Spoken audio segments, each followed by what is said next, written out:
Hello students, and welcome to video 2 of the class introduction series. As before, I am Professor Rob Awahand. For this video, I'll be taking you through a slideshow rather than showing you my talking head. We've already discussed the basic information. I talked a little about my likes and dislikes and asked you to submit a response to that. We talked about contact information, office hours, which will resume when classes resume, and the fact that I can't help you if you don't ask. For emails and messages, please remember to communicate in a way that helps me find you. And then at the end, I gave you instructions for your own contribution to the discussion forum that is appearing on Smart Campus. In this video, I'm going to talk about the syllabus. There will be a link where you can download a printable version of the syllabus for this class. Please do that, and please keep the syllabus around so you can check it regularly and know what we're doing, why we're doing it, and keep an eye on the class goals, as they're important for understanding why we do certain activities out of the book or from other sources. The class description.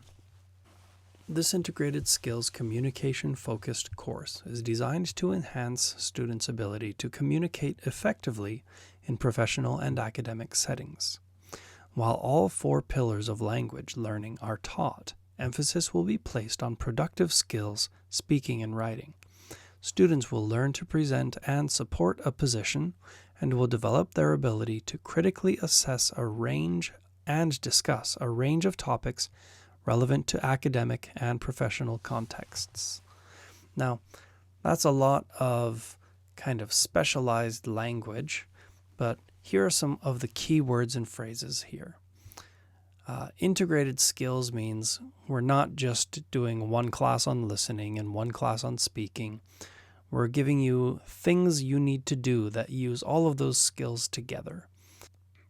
Our goal is for you to communicate effectively in professional and academic settings. So we're looking at certain kinds of communication skills that will help you in your university study here at Sungshil, and also after you graduate, they will help you at the job that you find once you join the workforce. The 4 pillars of language learning are reading, writing, speaking, and listening.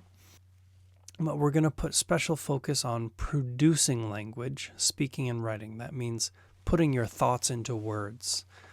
Students will learn to present. We're going to have presentations and talking in front of people. And support. Students will learn to present and support a position. Now, a position means an idea that you think is true. You're going to learn or practice telling that idea to other people, and then also supporting it, meaning that you're going to give your idea and then also give reasons why you think your idea is correct. It's not enough to say horror movies are great. You need to say horror movies are great because this reason and this reason and this reason, and a scientist studied people watching horror movies and said blah, blah, blah.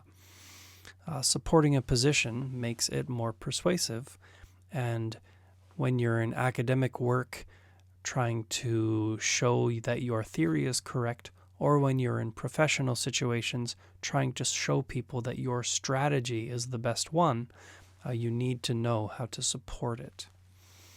It will develop our ability to critically assess. Critically assess comes from the phrase critical thinking. Critical sometimes means to criticize something, but in academics, the word critical, when we are talking about critical thinking is a system of thinking about a situation or a problem that tries to be more systematic and more rigorous, so that we don't, for example, use our emotions to make decisions, so that we don't believe something we're told without thinking about it, without asking questions about it. And we'll spend quite a bit of work on critical thinking in this class, thinking about ideas, asking questions, testing them, and making decisions or evaluations about the answers to the questions we've asked. We're going to talk about a range of topics, and we're going to look at topics in a way that focuses on the skills like asking questions, responding to questions, finding the problems in an idea that are useful both in academic and in professional situations. Our goals in this course: number one, for you to understand and execute the steps in forming, presenting, and supporting a position. Now, there's the word position again. In this class, the word position means an idea that you think is true. So we're going to form positions. We're going to look at a news story and decide, here's what I think about this. We're going to present those positions. We're going to develop our idea and then tell other people our idea too. And we're going to support the position. We're going to give reasons so that we don't think something is true just because, but we think something is true, and here is why, and here is why, and here's why. Develop the ability to understand and assess the validity of an argument. So we're going to look at other people's positions, other people's ideas about the world. And first of all, we need to be able to understand them. And we also need to be able to assess the validity, which means look at that idea and decide, judge, if that is a quality idea that we should believe and trust, or if it's not. Number three, enhance written and spoken communicative skills in academic and professional settings. There are some skills and tools that we need to successfully communicate in academic and professional settings, and we'll work on some of those. Number four, develop discussion skills using communicative strategies. So again, we're developing the tools that we need for good communication, and those tools will be useful in all kinds of situations, not just academic ones. Finally, process and assess representations of information and data. This is something that will be incredibly important in future careers.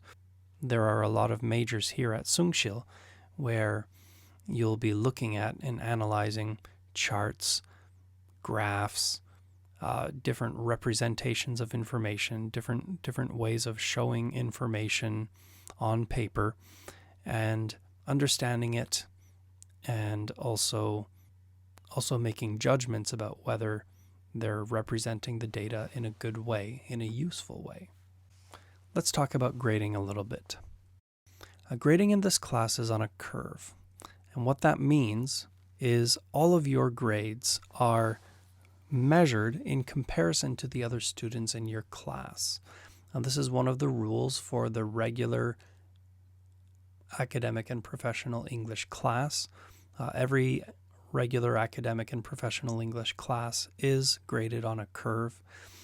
And unfortunately, even when all of my students in my class do a great job, learn a ton, work really hard, I can't give everyone an A. 30% of my students maximum can get an A. And if I try to give more than that, the computer won't let me. It'll send back my spreadsheet and say, too many A's. A and B together is maximum 70%. So 30% A, 40% B's, or if not many students did A-level work, I could do 15% A and 55% B, but I can't go above 70% for A's and B's combined in this class.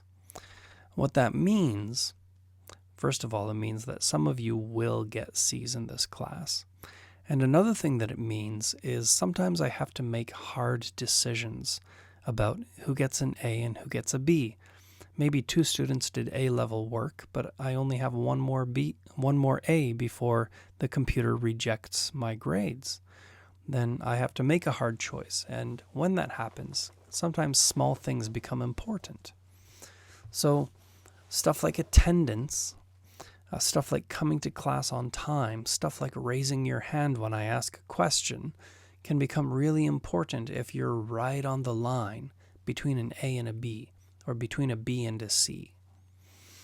One thing that I can promise you is if you come to every class and if you do all the work, you will pass this class. I've designed my class, I always design my classes so that if you do the work, you can pass.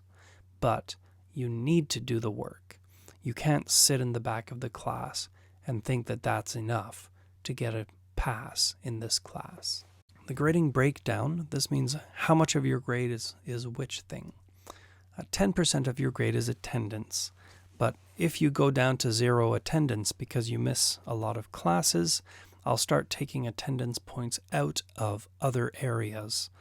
I'll start taking attendance points out of participation and everywhere else I can until you start coming to class. It's 10% of the grade, but if you're not in class, you can't do the work. If you're not in class, you can't learn how to do the work well. And a lot of the things we do in this class are practical, hands-on. You need to do it.